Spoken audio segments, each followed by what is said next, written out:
Maintenant, faisons une pause pour un petit laïus qui va devenir récurrent. Je vous préviens que toutes les informations que je vous donne, toutes les indications thérapeutiques, ainsi que les doses énoncées sont à titre purement indicatif. N'utilisez aucune préparation sans l'avis de votre médecin ou de votre pharmacien. Si vous avez le moindre doute sur votre état ou sur les informations que je vous donne, référez-vous à un professionnel de santé. Commençons par les usages externes du plantain. L'activité anti-inflammatoire des feuilles est perceptible contre les piqûres d'insectes. Pour la tester et pour prouver la véracité de mes affirmations, j'étais prêt à me sacrifier et à mettre ma main entière dans les orties. Finalement, une de mes patientes m'a congratulé en vantant la formule que je lui avais donnée.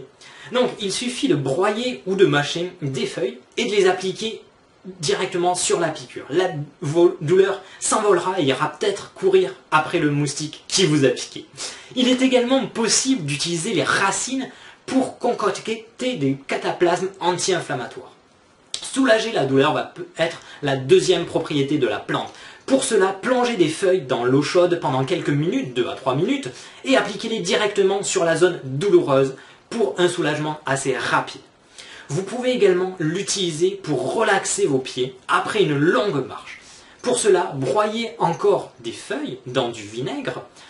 Pauvres petites feuilles qui seront toujours utilisées. Placez alors la préparation sous la plante des pieds, vous serez alors d'attaque pour refaire un tour à pied, ou presque en tout cas. Un collier à base de plantain soulagera aussi les inflammations des paupières.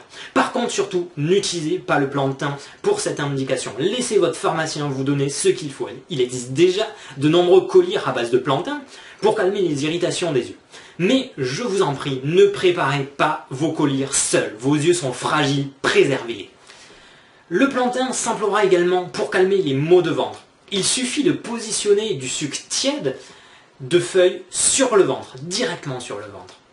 Dans les campagnes, un tampon formé à base de racines broyées est utilisé pour traiter le mal de dents. Par contre, je vous avoue que l'efficacité de ce remède n'est pas garantie. Finalement, lorsque vous êtes brûlé, préparez une mixture composée de feuilles, de plantain et de blanc d'œuf. Étalez la préparation sur les zones à traiter et vous pourrez constater un effet merveilleux.